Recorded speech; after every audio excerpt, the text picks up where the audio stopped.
So we can you can take it, sir. Thank you.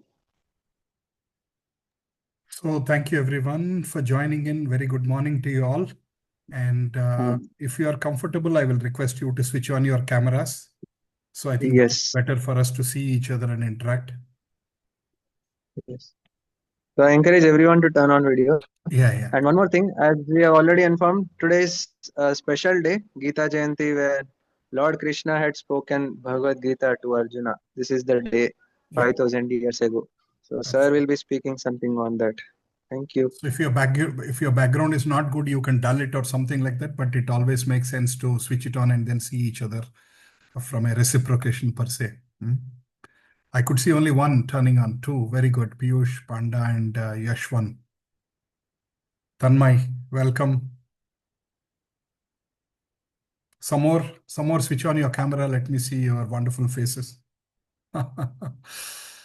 So did you all see me last time? How many of you seen me last time when we have discussed about the chanting? Somashekar, welcome. Shivalochan. Yeah, some of you have seen me. Okay, that's great. That's great. Right. Excellent. So, I mean, Vardhan was talking that today is really very, very auspicious Gita Jayanti, the day on which the Gita has appeared in this world. And today our topic is about discussion on the spirit of Gita. What is Gita about? Who should read Gita? What is there in Gita? And many more aspects of it. So how many of you got a chance to read or listen to some slokas of Gita or something like that? Did you guys ever got a chance? Anybody? Feel free to unmute and speak. Are you able to unmute yourself?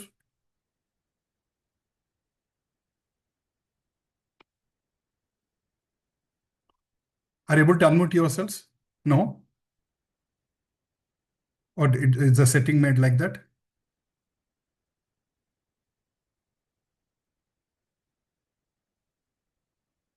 Are you able to unmute yourselves? Yes, sir. Okay. Now you're able to unmute yourselves. You can speak. So, anyone of you have read Gita before? At least few slokas. Or what is your understanding of Gita? What is Bhagavad Gita? Anything which comes to your mind, feel free to share. Sir, according to my understanding, Gita, it states about like how should we live, How should we live? Okay, how that's to good. deal with our daily problems as well, our inner problems. There were three aspects like internal problems, and then one which comes from the nature and other which comes from our mate. I don't exactly recall their names, but That's okay. That's okay. Good thoughts, Tanmay. Thank you. Anyone else wanted to spend a minute and share your thoughts on what is your understanding of Veda? We'll jump into the topic in a minute. Sir, it is the knowledge of soul, body, and the three types of yogas. Oh, very good, Piyush. Excellent. What else? I would like to have third person. One more answer. Anybody else wanted to chip in? Yashwan, Shiva, Varun, Dhanush, Tulasi, Pranav. Anybody else want to pitch in and share your understanding of what is Gita? Okay, you're all hesitant. Okay, so basically Gita is coming from Krishna directly, and we will understand that one. Are you able to see my screen? Are you able to see my screen? Can one of you answer? Yes, sir. Okay, Yes, perfect. sir. Right. Okay, we'll do a small prayer. Anything we do good thing, it is always important to start with a small prayer. I will say that one, maybe you also can repeat. Om Ajnana Timirandasya Jnananjana Shalakaya Chakshurunmilitam Yena Tasmai Shri Gurave Namaha Jai Sri Krishna Chaitanya Prabhu Nityananda Sri Advaita Gadadhara Srivasadi Gaura Bhakta Vrinda. Very good. Hare Krishna, Krishna Krishna, Hare Hare, Hare Rama, Rama Rama, Hare Hare. Yes, it's very auspicious that we are thinking about Krishna. today because he's the author of Bhagavad Gita, and Bhagavad Gita has transformed so many lives all over the world. I think actually we just have 1 hour or even less than 1 hour. That's not enough. We need really maybe hundreds of hours to really speak about the greatness of Gita itself. But nevertheless, we have short time, so we'll spend some time to understand more about Gita. And so actually dedicated to A.C. Bhaktivedanta Swami Srila Prabhupada, who is the founder Acharya of a great organization, International Society for Krishna Consciousness. He is the one who took the Gita to the Western world and made hippies into happy people, as the expression goes. So made everybody blissful, dancing, and very happy people coming out of all the kind of sorrows and all. So such a great Acharya, we have to offer his respects. Because his blessings only we are able to understand about Gita. Now, what is spirit of Bhagavad Gita? So many of you know that there are so many Puranas, right? Where does Bhagavad Gita sit in? There are many Puranas. Bhagavad Gita is a part of Ramayana or Mahabharata? Mahabharata. Mahabharata, yes, very good. So what is the context of Bhagavad Gita? You all know the context of Bhagavad Gita in which Krishna spoke to Arjuna? Before war. Before war, yes. Arjuna had to, because Pandava's properties has been taken away by Kauravas, and they had no other choice except to fight and get their fair share of right.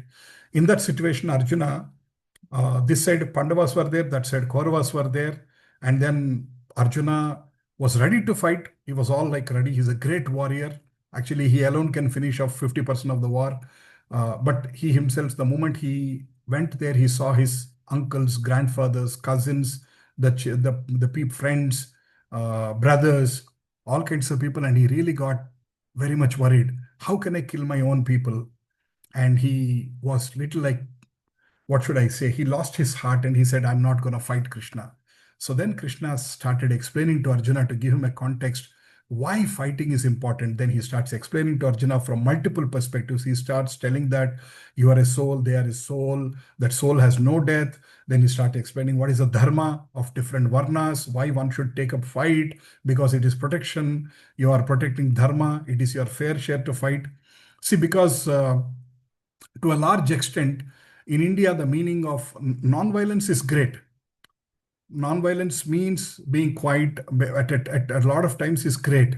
Being tolerant is great, but that doesn't mean that if somebody is abusing us also, we still, Gandhiji's philosophy of, if somebody hits on one side of your cheek, you show the other side and say, beat me here also. So somehow in our minds, non-violence has got into like that. But actually, as per Shastra, a war done for dharma is not considered as a non-violence. It's not considered as a violence because you're fighting to protect your dharma. Let's say a thief entered your home and is trying to take money from your family. In the process, let's say your father or somebody he's trying to beat and take the money. Will you think that I should have adopt the principles of non-violence, I should not do anything to him, or will you try to beat him and save your family? What would you do? Will you save your family? Yes. Excuse me, sir. Absolutely. Yes, tell me. Sir, I have a doubt.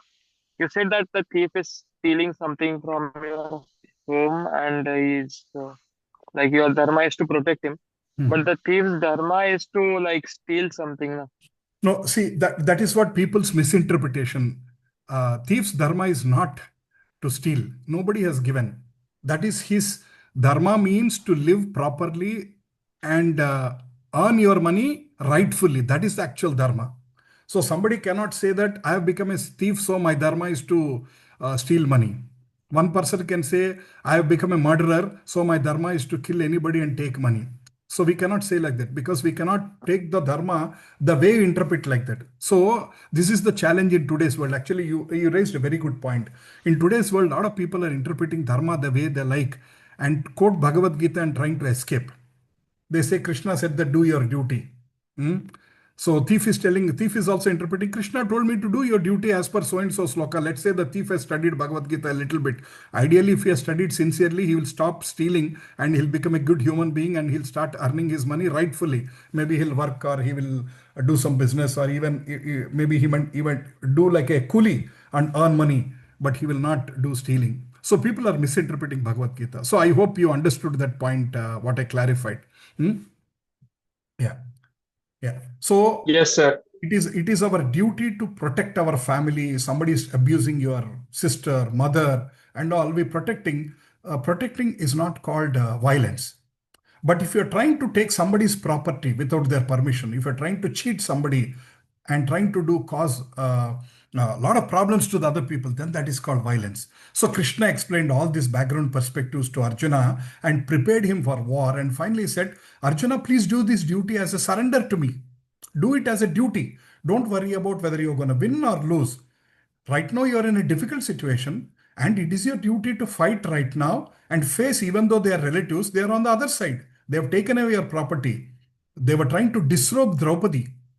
They are trying to remove her clothes in front of all the 1,000 people in the Mahasabha. So they did all kinds of nonsense. So they deserve a punishment. Go give a tough fight. You might lose or you might win. Leave that to a situation, leave that to God. But what is your duty? Fight. That's what Krishna says.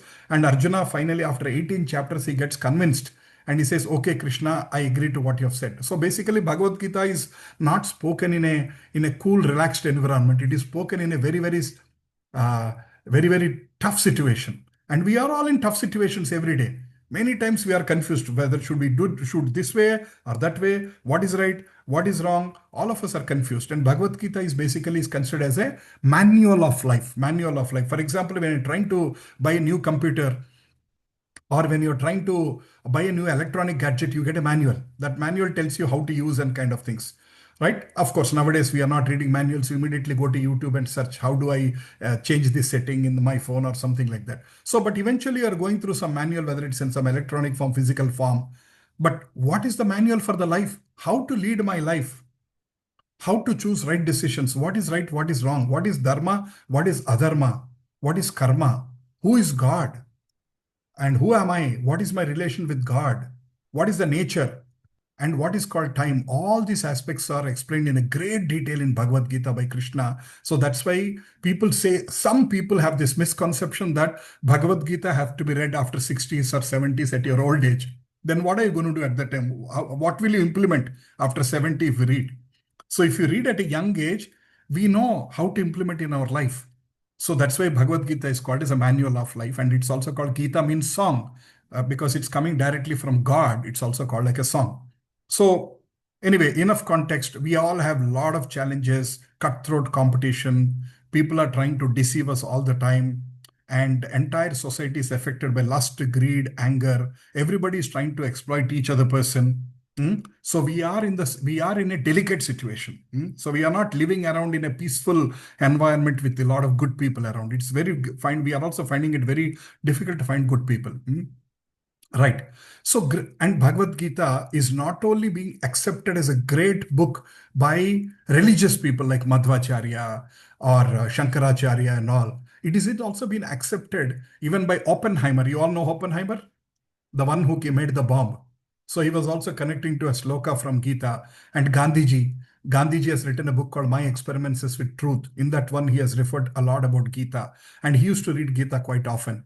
And then Henry David Thoreau and Dr. Sarvepalli Radhakrishnan, a lot of great people used to read Gita, and they used to quote Gita and encourage people to even read Gita. Even our ex wonderful president Abdul Kalamji also used to encourage people to read Gita. So now, before we try to understand the Gita, first we need to understand what is the greatness of that book. So you all know Shankaracharya, you heard about him? Yes. Yes. Yeah, Shankaracharya is nothing but Lord Shiva. He came to basically establish dharma. And anybody has been to Kerala, there is a place called Kaladi, very close to Nidumba Airport. In that place, in Cochin Nidumba Airport, you will see his birthplace. And some people, whenever they are traveling to Shabarimala or they are touring around in Kerala, they try to also go to Kaladi and see his birthplace. So Shankaracharya has written something called Gita Mahatmyam. Mahatmyam means what is the greatness of Gita. So in that one, he was telling, there are many slokas, but I'm just picking up one or two. Maline mochanam pumsam jalasnanam dine dine sakrut Gita amruta snanam samsara malanasinam. So every day we are taking bath in the morning. So when we are taking bath, why are we taking bath every day? Because throughout the day there is dust on our body, there is sweat, all kinds of nonsense. So next day morning we are trying to clean our body, and some people also have the habit of even taking bath twice a day, right? So we are trying to clean our body, but what about cleaning our hearts? What kind of soap will clean our heart? There are so many impurities in the hearts, like lust, greed, anger, and all kinds of things. So basically, they are telling that if you are reading Bhagavad Gita, how a soap water is cleaning up your body, Bhagavad Gita will clean your heart and make you a pure person. It will help you to lead a wonderful life, and it will make you a wonderful human being. So one more sloka. You all heard a word called Upanishads. You all heard the word called Vedas. There are four Yes. Vedas, right? Four Vedas. And Vedas are in deep Sanskrit. And then the essence of Vedas is something called Upanishads. There are 108 Upanishads. Anybody heard any name of one Upanishad? Can you tell? Did you come across? I know if you ask ChatGPT, it will tell you, but that's not what I'm asking. So Upanishads are like an essence of Vedas. There are many Upanishads. And so what is Shankaracharya telling? Sarvopanishado gavo Dokta Gopala Nandana, Partho Vatsa Sudhir Bhokta, Dugdam Gita Amruta Mahat. So if I compare the entire Upanishads like a cow, and the person who is milking the cow is like Krishna, and the person who is drinking the milk is Arjuna. And what is the milk? Gita Amrutam. So Gita is an essence of entire Upanishads. See, how many of you have time to read the all four Vedas and all 108 Upanishads? Anybody has time? Nobody has time nowadays. But if you just read Gita, that alone is enough to, it's like as good as reading the four Vedas, it's as good as understanding the entire 108 Upanishads. So that's the greatness of Gita. Right. Next one. And Shankaracharya is also making it very, very clear. Ekam Shastram Devaki Putra Gitam. There is only one Shastra, which is Devaki Putra Gitam. Devaki Putra is Krishna, the Gita. Eko Devo Devaki Putra Eva. There is one God, which is Krishna. Eko Mantrastasya Namani Ani. There is only one great name, which is the name of the Lord, which is Hare Krishna, Krishna Krishna, Hare Hare, Hare Ram, Ram Ram, Hare Hare. That's why when we met, I introduced this powerful sound vibration. We spoke about greatness of this mantra, why this mantra has to be chanted in this Kali Yuga, what are the great benefits and scientifically proven benefits we discussed. And then karmapi ekam tasya devasya seva. So the only one thing advised is to serve Krishna. That is considered as the best thing. So the one best book is Gita. The one best of the best is Krishna as a God, and his name is the highest, and serving him is the highest. That is what Shankaracharya is telling us. So he's explaining the importance of Gita. So Kali Yuga, people are short-lived. We already discussed this one. We cannot afford to read the entire Vedic literature. So in Bhagavad Gita, it is explained that if you read Gita, you have understood the entire Vedas. Whatever is supposed to be understood by reading Vedas will be understood by reading Gita. If anybody want to make notes, feel free to make notes. If you have a book and a pen or something like that on a gadget, feel free to make notes. Right. So how Bhagavad Gita can be understood? So one of the important aspect is Bhagavad Gita cannot be understood in a challenging spirit. Let me see whether it's correct or not. I wanted to read each sloka and let me prove it and kind of things. See, a chemistry book or a physics book or one of your computer sciences book and all, no, probably you can still understand from a challenging mode. Because at the end of the day, it is simple language and there is some underlying meaning. But Bhagavad Gita is not like that. It is a very deep philosophical subject. And it can be understood only with a spirit of devotion. Spirit of devotion means basically you need to have some love for the God, and there needs to be some faith that what Krishna said is right. So we need to approach that book with that faith. And when you approach that book with that faith, you'll start accepting things and you'll start understanding what Krishna is trying to explain us. So you might have heard this word called Bhagavan, the one with the 6 opulences. In the previous sessions, did you hear this word called Bhagavan? What are the 6 opulences? Any one of you remember? Or it's also all visible on the slide. The beauty, knowledge, wealth, strength, fame, renunciation. So God is one, Bhagavan is one who has all the 6 opulences fully. For example, wealth, there is Ambani. I will say Ambani, or you might say this guy, Elon Musk, or some names you might say they are considered as rich, but they are not as rich as Krishna. You understood? In terms of strength, there might be somebody who is doing a 300 kg weightlifting, but Krishna has lifted Govardhana hill for 7 days and 7 nights. So it's that one was 21 square kilometers, big mountain he has just lifted on his little finger. It sounds like unimaginable, but that's the strength of the God. Like that, he is the knowledgeable. He is the most knowledgeable because Vedas have come from him. Bhagavad Gita has come from him. And he's famous not only in one place. He is famous in all the universes, everywhere in the universe he's famous. Not just this universe, in all the universes in the solar system, across all planets, Krishna is famous. That's why it's considered as Bhagavan. So Bhagavad Gita is explaining Bhagavan, and directly it is coming from him. There is a small little story. There is a South India when Chaitanya Mahaprabhu, who is none other than Krishna, who appeared 500 years back in West Bengal. Chaitanya Mahaprabhu, when he came here to establish the Nama Sankirtan as a movement, so through which he was basically telling everyone, just by doing the Hare Krishna Mahamantra, it's enough for you to purify your existence and to connect to God and to realize the God. He was preaching everywhere. That's why you see a lot of people dancing on the streets and singing Hare Krishna Mahamantra with their musical instruments and all, because that is considered as a Yuga Dharma. Yuga Dharma means one of the best way to lead to progress in this life.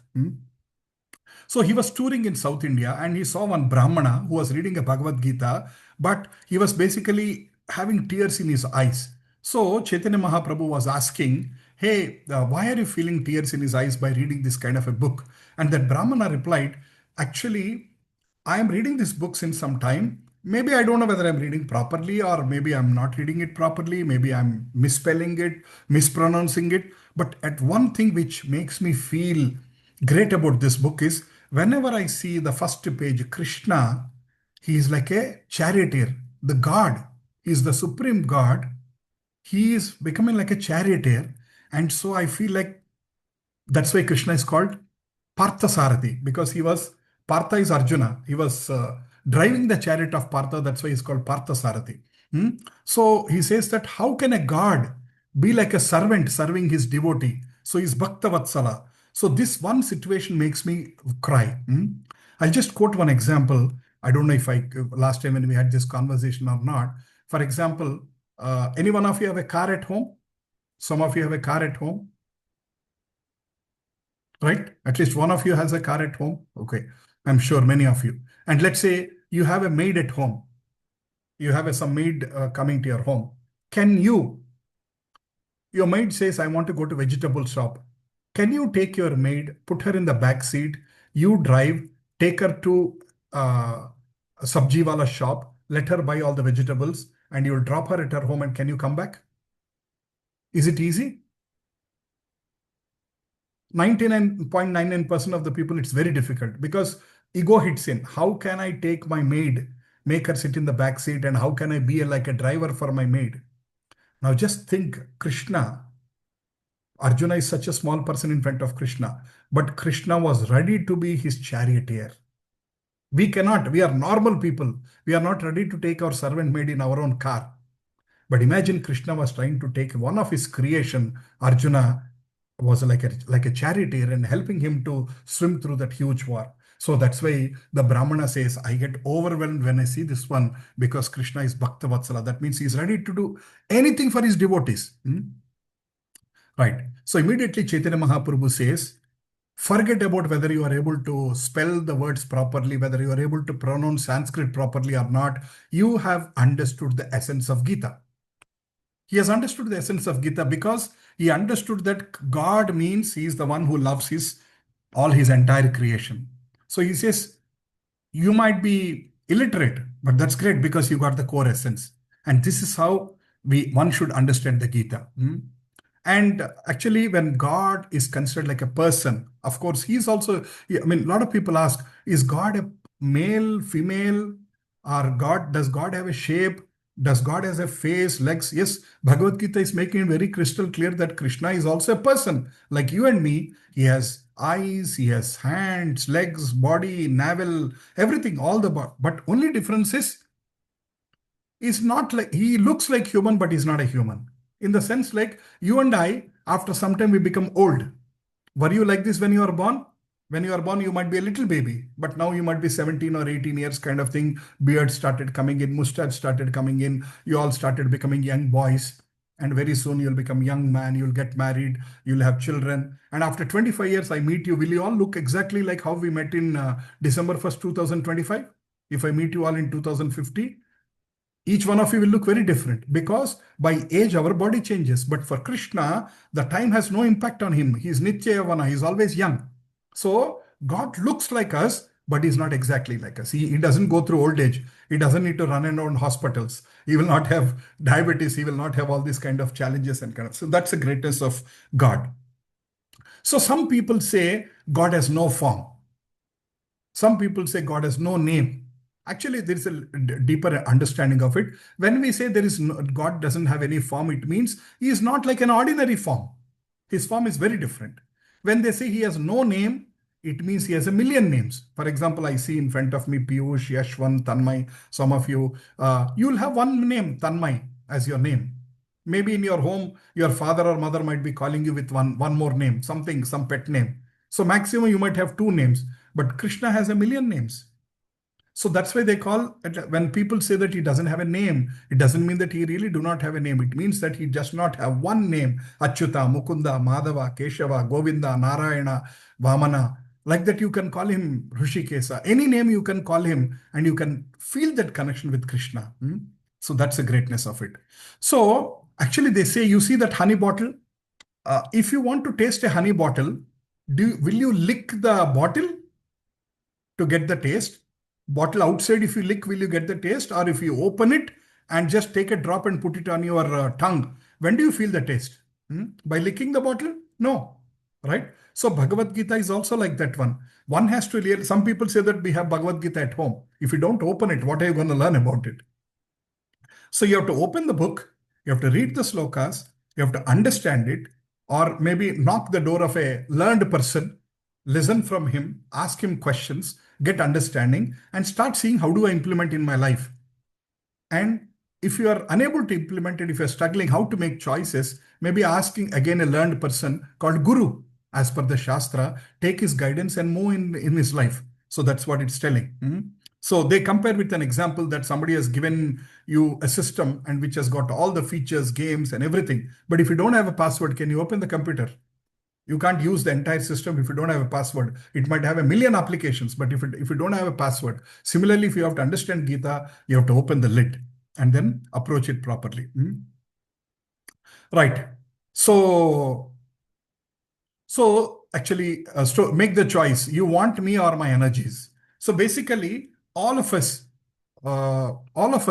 we always try to knock the door of the God to ask something, right? Many of us, prayer means what? Asking God something. God, today I have exam. Make me a topper. Make me pass this exam. Get me go. I'm going to a movie. It's a first day, first show movie. Make sure that I get the tickets. As simple as that to a very complicated thing. In my family members, somebody is having a serious health issue. Can you help me make sure that I do not have a health challenges or they come out of the health challenges or something like that.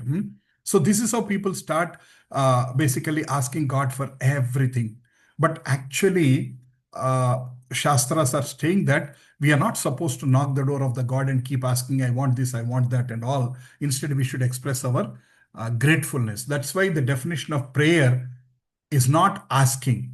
Prayer means expression of gratitude, expression of gratefulness. So let's continue this example. So you all know the story where you have, before the war, Arjuna approached Krishna. At the same time, Duryodhana also approached Krishna. Do you know the story? Okay. So if you know the story, I'm not going to go into a lot of detail, but the interest of time.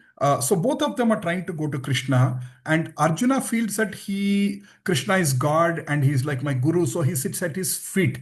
Whereas Duryodhana thinks I am greater man. I am the emperor right now. So he thinks that I cannot sit at his feet. So he thinks at his head.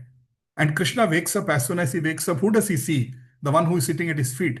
So he asks Arjuna, hey, very nice. When did you come in? And what do you want? And kind of things. And then he sees the other side and then he sees Duryodhana and he says, hey, you also has come. Very nice. Welcome. So finally he asks, why did you guys both come? Both of them say, as you know, we got into this war situation. Both of us are coming to ask for your help. And Krishna says, okay, I'm ready to help, but here are my choices. One is me. I am available. I'm ready to join any party whoever wants me, but I will not pick up an arrow. I will not fight. I'll just be with you. Or you have something called Narayani Sena, which is 1 lakh soldiers who are as powerful as me. They are ready to fight. Whom do you want to choose? Then both of them are into debate. Arjuna says, I'm younger. I have come first. Duryodhana says, I came first, so I need to get it and kind of. So finally, Krishna says, okay, Arjuna is younger to you, so let me allow to Arjuna to ask you. And Duryodhana was thinking in his mind, let me make sure that Arjuna should not ask for that 1 lakh Narayani Sena. So he feels that he can ask you because anyway, there's no use of you because you're not going to fight. And Arjuna knows what to ask. So he says, Krishna, I don't want any of this Narayani Sena and all. Even though you don't fight, I just want only you. And immediately Duryodhana was very happy in his heart, thinking this Arjuna is a fool. He doesn't really know what to ask. And he says, okay, Krishna, since Arjuna is asked first you go there, whatever is left out, give it to me. But in his heart, he really wants to take the Narayani Sena. Had he been given a chance to ask first, he would have said, give me that Narayani Sena only. So he takes like this and goes away. So finally, who won the war? Who won the war? Pandavas have won the war. And why did Pandavas win the war? Because they had God with them. Absolutely. 2 points. Why did they win? Because Krishna was on this side. And second reason is they are fighting for Dharma. Dharma and God was with them. And this Duryodhana was a fool who did not understand that I should have asked for God. So from this example, what do we understand? Do we want to ask God, or do we want to ask directly himself, or all what he can give for us? Can you give me that? Can you give me this? Can you give me this? Or should we say, God, I want you only directly. I don't want anything from you. I want you. I want my connection with you. I want to understand more about you. I want to feel my love towards you, right? So that's what we need to take as an essence from this one. Anyway, the story gets over. So it basically says, to whom will you be attracted? To someone who loves you and just wants to exchange love with you, or to another person who comes to you to flatter you? So for example, one of the person, your mother or father loves you. There is some distant relative. He comes to you, knocks your door, and suddenly starts talking to you very nicely. He was never talking to you very nicely. Immediately in your mind, you'll be thinking, isko kya chahiye? What does he want, right? So whom do you want to like? Whom do you like? Your mother or father who is selflessly loving you. They don't expect anything in return from children, but they are doing, right? In a similar way, you can connect to examples like, for example, Hanuman. Hanuman simply wanted Lord Rama's service. Whereas Ravana, what does he want? He wants Lord's wife. He doesn't want Lord. Hanuman wanted just Lord Ram, whereas Ravana wanted Lord Ram's wife. He's trying to snatch Lord's property. So that's why Ravana was killed. So should we take Hanuman as our example, or should we take Ravana as our example? Hanuman as our example. Wonderful, right? So it is like that. That's why you see many demons like Hiranyakasipu, Ravanasura, Kumbhakarna, or any of the demons whom we might have come across in stories. Whenever they do tapas, they will not ask, Krishna, I want to feel your love. I want all your blessings. They will always say, I don't want to be killed. I want to live for a million years. I want that powers. I want this one. But whereas devotees like Prahlada, Prahlada has asked for Lord Narsimhadev to appear, right? And when Narsimhadev appeared, what was Prahlada's list? Did he give him a big checklist? Did he give me a big list and say, I want this, I want that, I want that? No. He just said, I always wanted your blessings. I always wanted to serve you. Allow me to serve you. Whereas his father, Hiranyakasipu, when he was doing tapas for Brahmadev, he said, I don't want to be killed at all. Then Brahmadev said, it is impossible. Anybody who is born has to die. Then he says, okay, I don't want to be killed inside of the house, outside of the house. I don't want to be killed daytime, nighttime. I don't want to be killed with any weapon. I don't want to kill me with any animal. Like that, he asked for a mega insurance policy. So, and then, but Lord knows that how to, in all the insurance policy, there will be a small star in the end with small letters, subject to conditions, apply. So Krishna has used that star and he said, okay, you don't want to be killed with any weapons, right? I'm using my nails. And he says, they are not, nails are the nails dead or are they alive? They are not dead, they are not alive. Very difficult. You don't, because they're dead because you don't feel the pain when you touch the nail or something when you cut the nail, but they're alive because they're still growing like that. So he says he should not be killed inside or outside. So he kills him right at the entrance of the house. And he kills him in the evening, which is not daytime, which is not nighttime. And he doesn't kill him in the top, or he puts him in his lap and kills him. So exactly Krishna followed all the principles which Hiranyakashipu asked, but eventually he killed him. Right. So the mood of the Bhagavad Gita is basically one should approach Krishna in a devotion. Right. There are many like quizzes and all. In the interest of time, I'm just moving forward. So Bhagavad Gita is real or symbolic? A lot of people talk about, some people say, hey, Bhagavad Gita is a fiction. Bhagavad Gita is a fiction. It is not really real. No, Bhagavad Gita is real. It just happened 5,000 years back in the place Kurukshetra. Kurukshetra is not now a part of Haryana. 3-4 hours drive from Delhi, you can go there. And there are so many scriptural proofs. Scientists have also proven, and all kinds of things are there. Dwaraka is also existing. Dwaraka got submerged into the Arabian Sea in Gujarat. You can go there, and basically if you are able to do a submarine way, you can actually see it. The city of Dwaraka is underlying in the entire ocean. So all these things are factual, are there. For example, a lot of people say Rama Setu is not there, but Rama Setu is there. I mean, NASA and several people have proved that Rama Setu is there. And that's why people use the word this called. So Bhagavad Gita is real.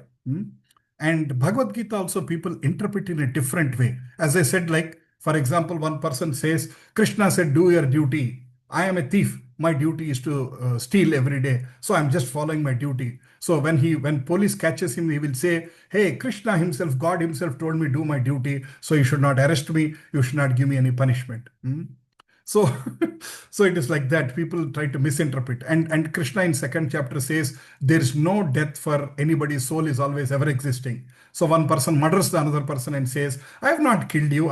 So soul has no death. So I'm killing you. And that's why as per section 2, subsection 13 of Bhagavad Gita, I should not be punished. What is your answer? He can go to the court and quote Bhagavad Gita and says as per sloka 2 and 13th sloka says soul is ever existing. So you can't say like that. You can't misinterpret the way you want. There are so many. Actually, in today's world, a lot of us have freedom to write anything. So people miss it. That's why there are hundreds of versions on Bhagavad Gita. Somebody says Bhagavad Gita in corporate leadership. And people try to interpret into the office politics. So people have interpreted Bhagavad Gita the way they like. If you see some books, religion books, they are not misinterpreted. But actually Sanatana Dharma, Hinduism, there is a lot of freedom. So people write whatever they want. So we also need to understand when there are hundreds of Bhagavad Gitas, which is the Bhagavad Gita I should follow? Because what if you read a Bhagavad Gita where it explains thief can continue to steal as a duty? I mean, that's a wrong interpretation. So, but there is a Bhagavad Gita called As It Is, which is published by ISKCON as an organization. In Telugu, it's called Yada Tadam, or in Hindi, it's called Yada Roop. Why is it called As It Is?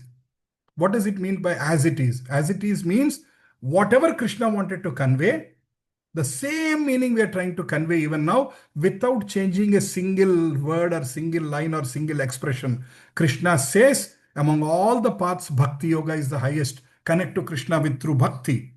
So the As It Is book continues to make sure that Bhakti Yoga is highest. So there are so many things Krishna said and people have misinterpreted. So Bhagavad Gita As It Is, Srila Prabhupada very clearly said, I have not misinterpreted even a single sentence in all the entire 700 slokas. Whatever Krishna wanted to communicate 5,000 years back, the same message is communicated even today. That's why all of us, because I am also studying Bhagavad Gita, I'm learning Bhagavad Gita. So I always buy this book. And I read this book. I encourage even others to read this. Today is Gita Jayanti. If you don't have, you should immediately go to Amazon and buy this book. Or if you have an ISKCON temple near your home, just go there, take darshan, buy this book and keep it with you, or gift this book to some friend, because it's very auspicious to gift this book to your mother or father or brother, sister, friend, relative, aunt, uncle, or your college professor. Just buy this book, go and offer them this one. It is a great thing. So that is why Bhagavad Gita, as it is, we call it. And now this word called mythology. You all know this word called mythology. Ramayana, Mahabharata, people use the word called mythology. We also use it just like that, because we think Puranas English word is mythology. But actually, what is mythology? Just break that word. What is mythology? The first word is myth. Myth means fiction, which did not happen. Harry Potter is a mythology. I can say that one, because it did not happen.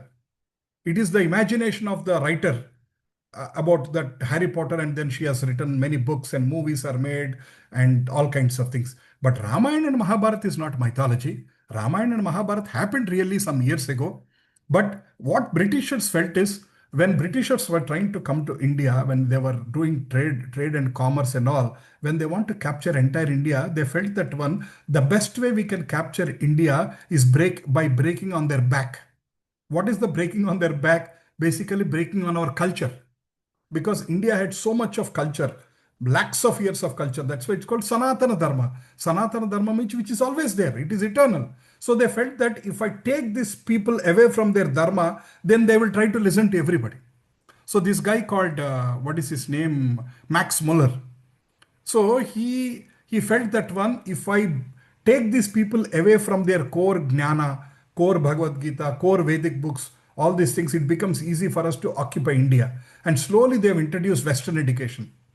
Like before Western education, in schools, while they were teaching math, science, commerce, physics, astrology, all kinds of things, there used to be Bhagavad Gita as a book. There used to be Ramayana, there used to be Mahabharata, there used to be Vedas. So kids were learning all these things apart from the subjects which will help them to earn a degree in. There are people who might be earning a degree in sciences, but they also know Bhagavad Gita. They also know Ramayana. But from your LKG to you're all in your engineering first year, was Bhagavad Gita a subject? Was Ramayana a subject? Was Mahabharata a subject? No. Because these guys have made sure, because we are all following Western education today. So in our Western education, they have made sure that the entire core philosophy is taken away, and we are all made to like you see some kind of carts, no horse also, they try to cover their eyes and they will walk on the road like this only without seeing this way or that way. They don't want the horse to be distracted. Like that, they made us, okay, the purpose of your life is become a master's in some subject, earn money, go to US, buy a house, get green card, enjoy life. That is what we were told all the time. Life is only for enjoyment. But if you open Bhagavad Gita, you'll understand, okay, enjoyment is a part of life, but that is not everything. Shastras are telling enjoyment is okay. I know we all are given money, there are basic facilities, okay, we'll enjoy. But is that everything? No, there is something more than that general enjoyment, right? That is what was there in all these great books. And this guy tried to break our culture, and slowly Western education is completely taken away. Christian education is taken away. And if you see a lot of Muslims, I respect them from one point. They go to college and read the books like maths, physics, chemistry, but they go on the weekends or in the mornings or something and they learn Quran. But how many Hindus are trying to read Bhagavad Gita at home or Ramayana at home? They say we don't even have time to even study for our college and books and kind of things, so we don't have time to Bhagavad Gita. So that is what is happening. So Srila Prabhupada, who is the founder Acharya, was mentioning that the Puranas are basically existing ever time, and all of them are relating to time. For example, Bhagavad Gita happened 5,000 years ago in the previous Yuga, Dwapar Yuga. Kali Yuga is 4,32,000 years. One before is Dwapar Yuga. That is 8,64,000. Please add 432 and you will get that count. The one before is Treta Yuga, which is Lord Ram. That is 12,68,000 years. 432, 432, 432, 12,96,000 years. So Ramayana, when did it happen? 12,96,000 years ago. You see other religions' books, they are only few thousand years ago. You see, Christianity is only 2000 years. That's why we are in 2025.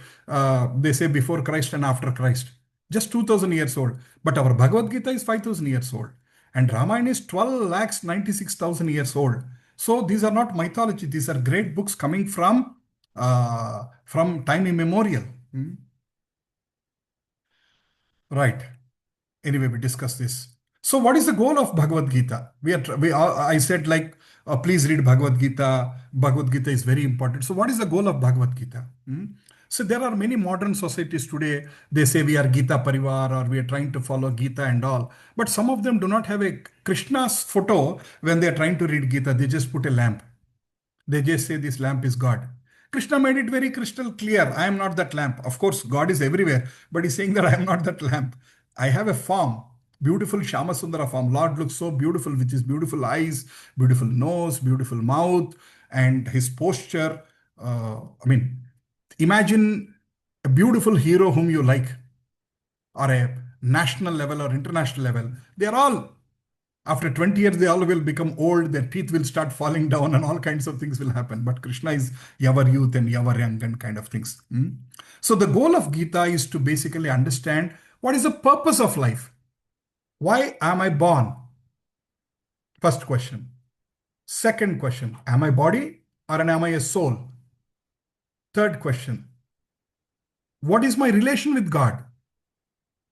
Who is God? Why are people dying? Why are so many problems around? Why is some person born in a rich family and why is some person born in a very poor family who both of them are born at the same time, same minute? Why are two brothers in the same home are having two distinct lives? Why are two twins who are born to the same mother at the same time with 30 seconds gap are having varied mentalities? One person is very kind, another person is very cunning. Why all these things are happening? So why are there problems in life? Who is causing the problems? Is there reincarnation? Do we take birth again or not? All these questions are, what is the influence of time? What is the influence of external environment, which is called Prakriti? All these aspects are explained beautifully in Bhagavad Gita. They say that there are 5 core topics of Gita. What are the 5 topics of Gita? Jiva, which is basically us.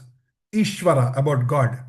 Then karma, about our past and future actions and results.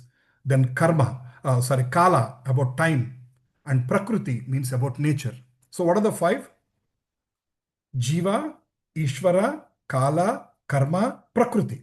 These are the 5 topics which are explained. For example, Jiva, 2nd chapter talks about Jiva. Like this. And Karma, 3rd chapter, 4th chapter, 5th chapter talks a lot about karma. A little bit of 2nd chapter also. So like this, Gita is giving us the knowledge about all these aspects. And finally, Krishna is telling 18.66, which is 18th chapter. We all know that Gita has 18 chapters.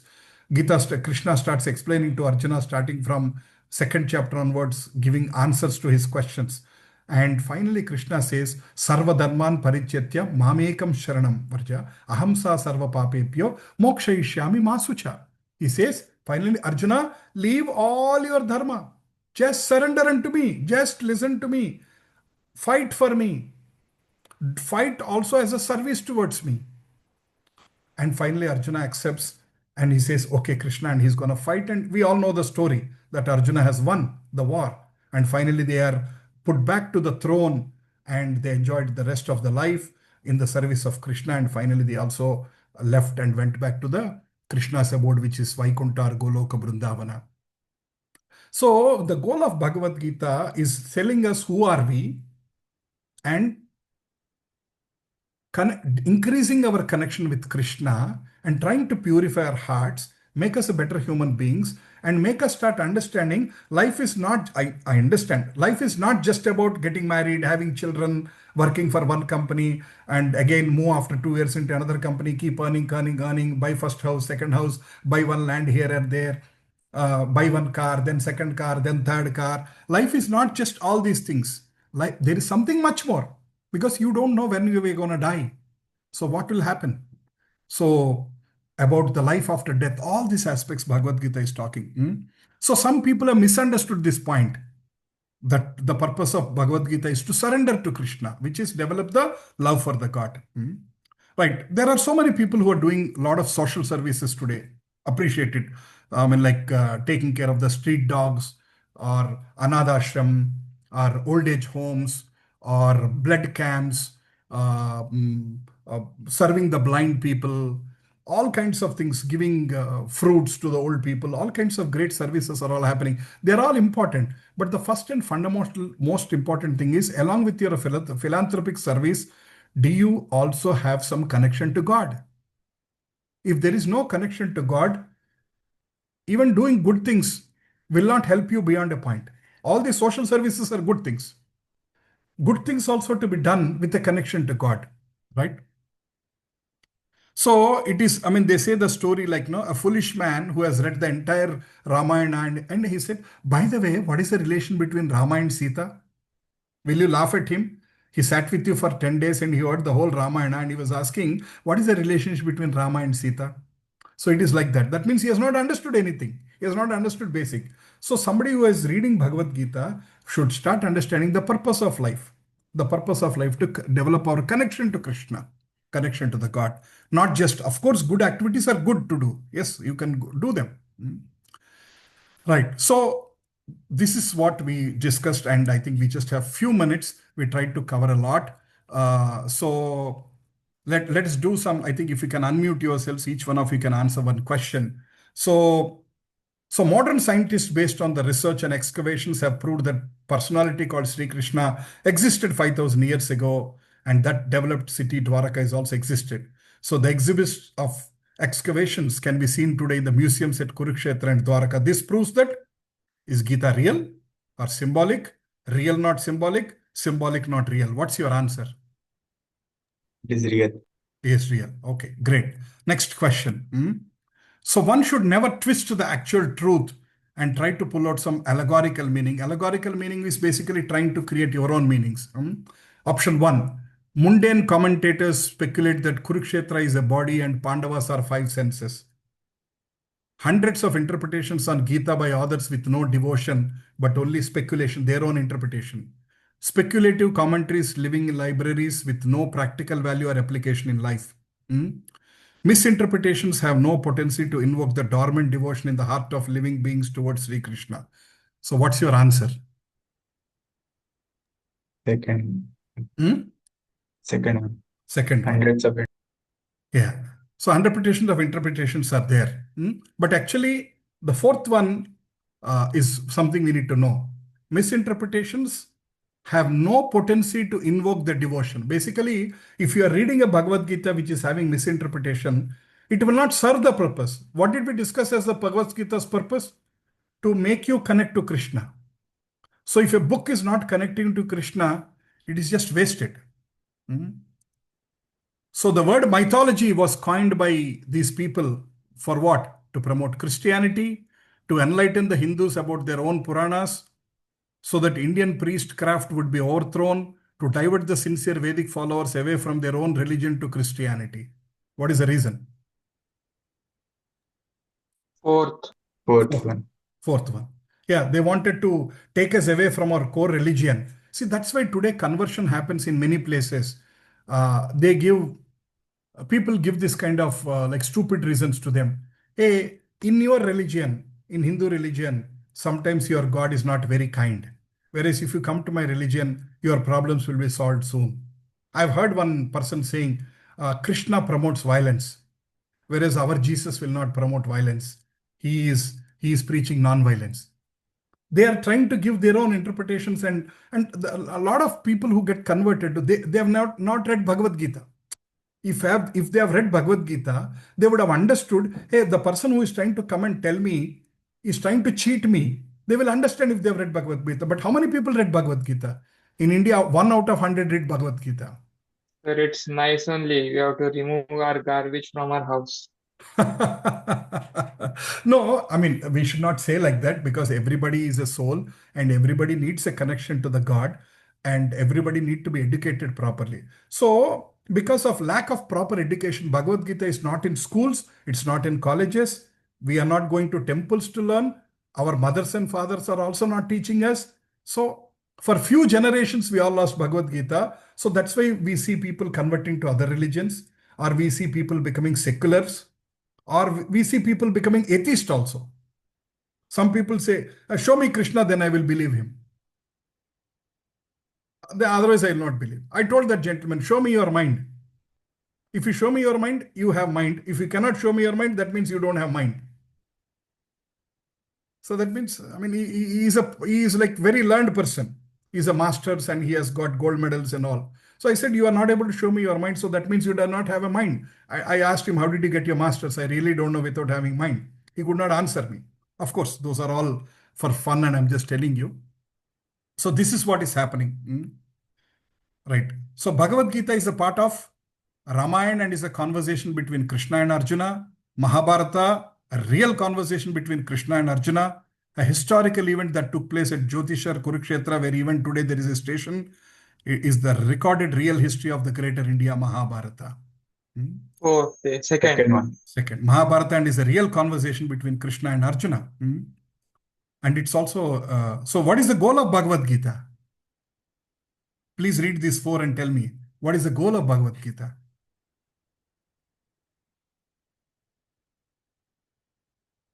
First option.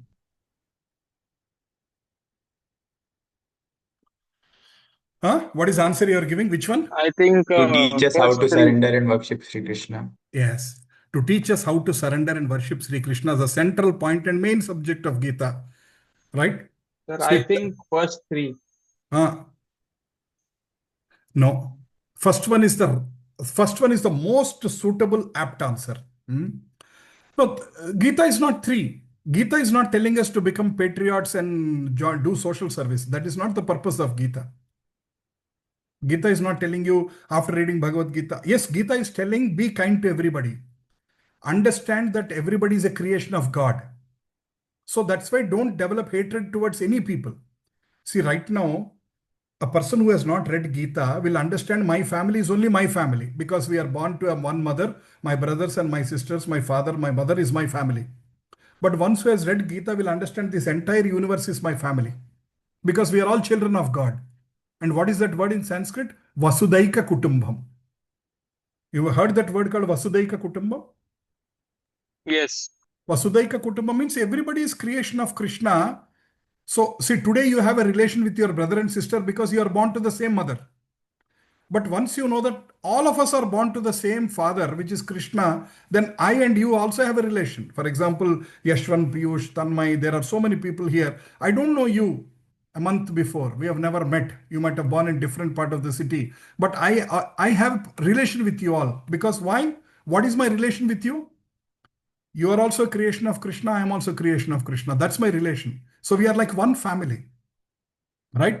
So, second point, why is it wrong, Yeshwan, I am telling you is to develop the broad vision of impersonal light to attain. No, Bhagavad Gita is not promoting an impersonalism.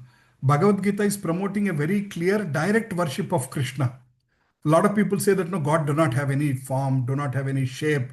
And some people even argue when we say Krishna has hands, legs, eyes and all, they will say, no, wrong. You're doing a mistake. God do not have any shape. Some people even say that. That's why second answer is wrong. Third answer is anyway is wrong because Bhagavad Gita is not telling you to become a philanthropist or this one. And fourth one is anyway wrong that you are not studying Bhagavad Gita to become a Sanskrit scholar to prove among all your friends, fatafat, 12.3, 12.8, 15.15, fat slokas. You are not reading Bhagavad Gita to prove that you are a great person, you can recite slokas. You are reading Bhagavad Gita to understand the message of Krishna and see how you can implement in your life, purify your life and get the blessings of Krishna. That's the purpose of Bhagavad Gita.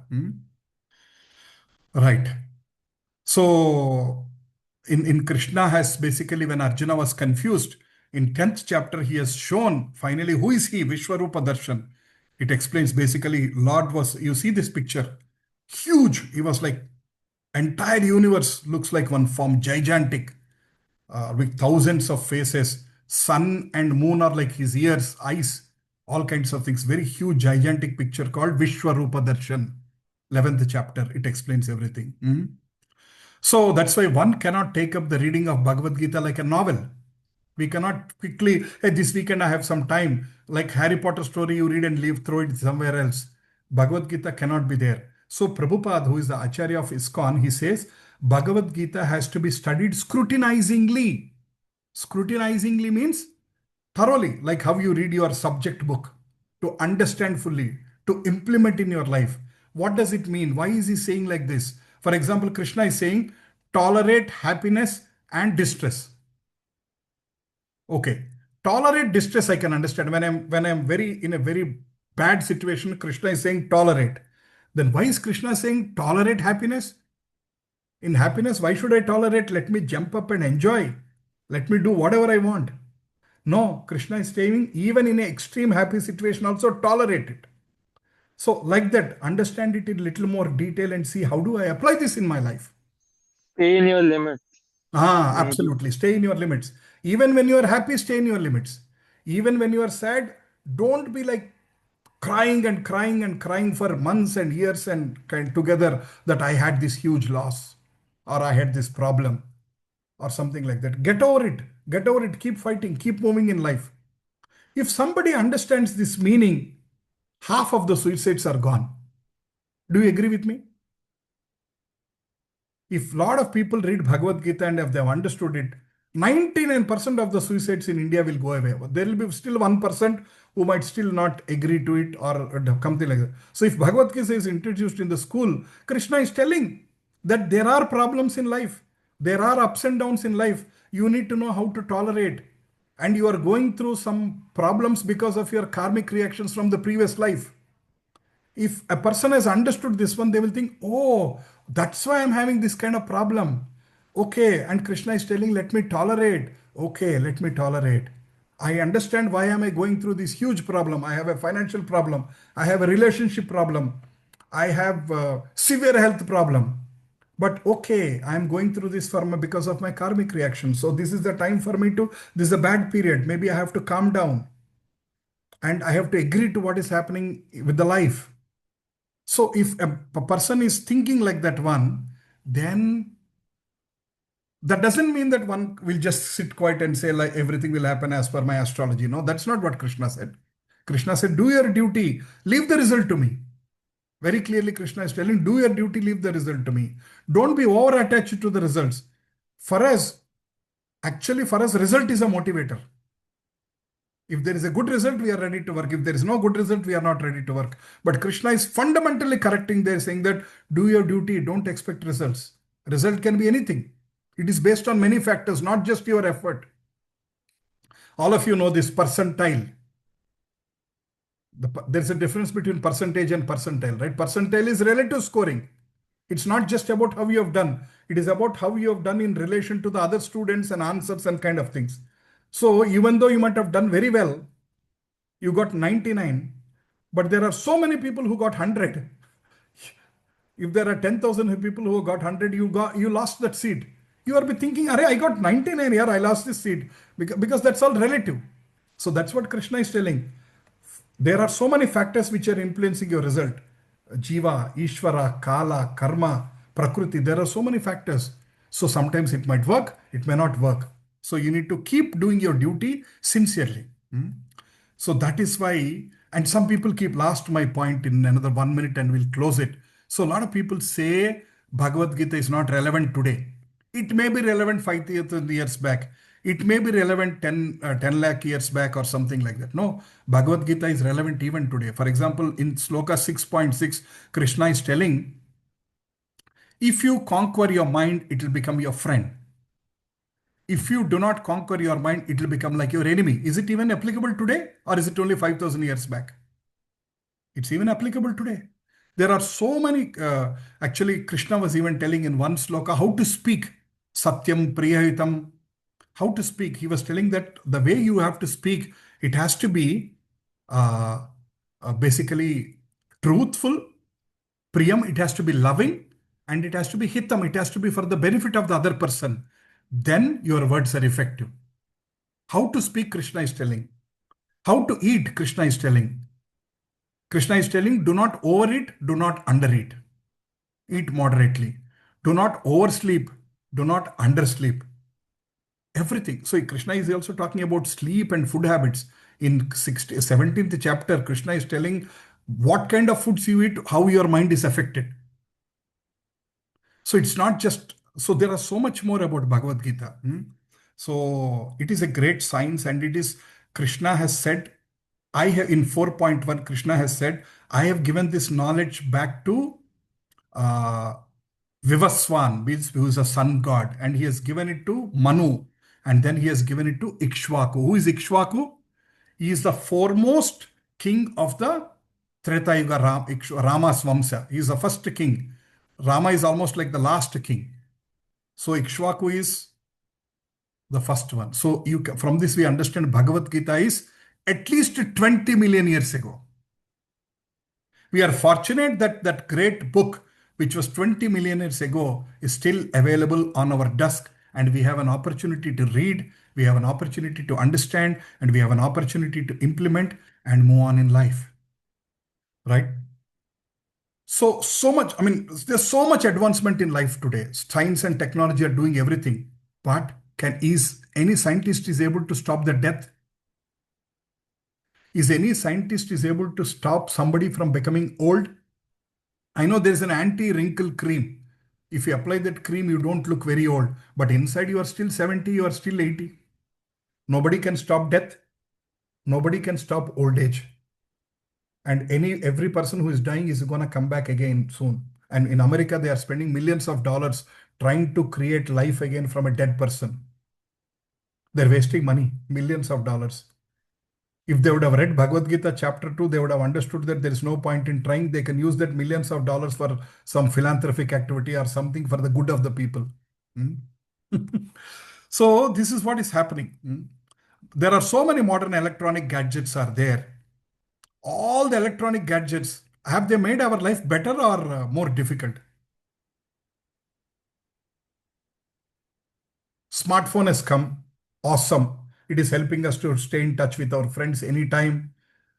It is helping us to do internet banking. It is helping us to buy a chai for 10 rupees with our Google Pay, all kinds of things. So many, but is it given a lot of, is it making us very calm, nice, composed, or is it adding a lot of stress? Adding stress. Adding stress. It has got great features, but it's adding stress. There are sometimes I feel like our life was better much before smartphone. Of course, some of you don't know. Like we all grew through that age where we understand that our life was much before smartphone.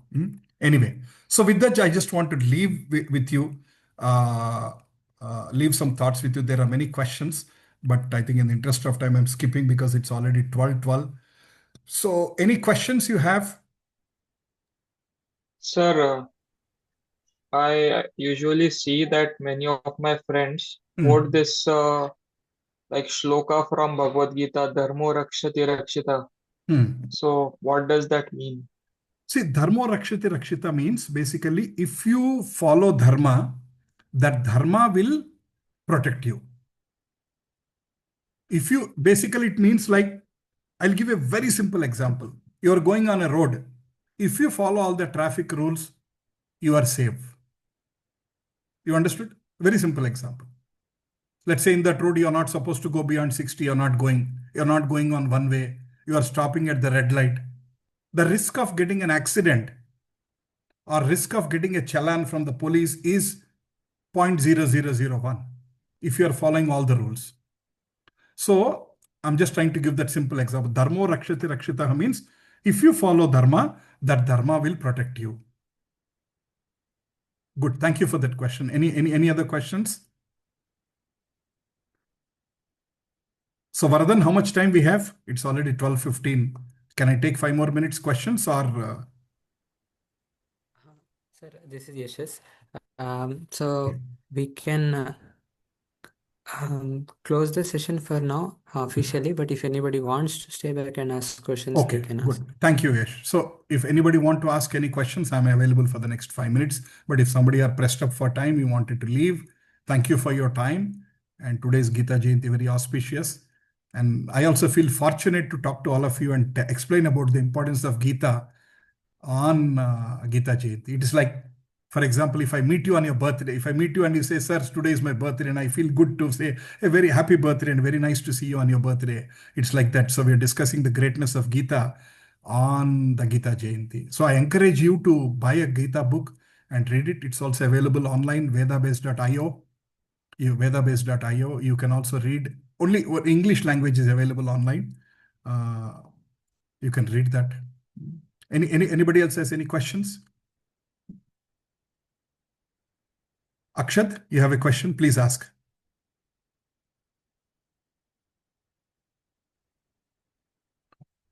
I think your hand was raised. No, I misunderstood.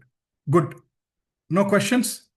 Thank you. Thank you all then for your patience and being a part of this session to listen in. I hope you understood what is Gita, what is the purpose of Gita, how should one approach Gita, what are the topics of Gita, and many other aspects related to that one. Best wishes, guys. Take care. All the best to you.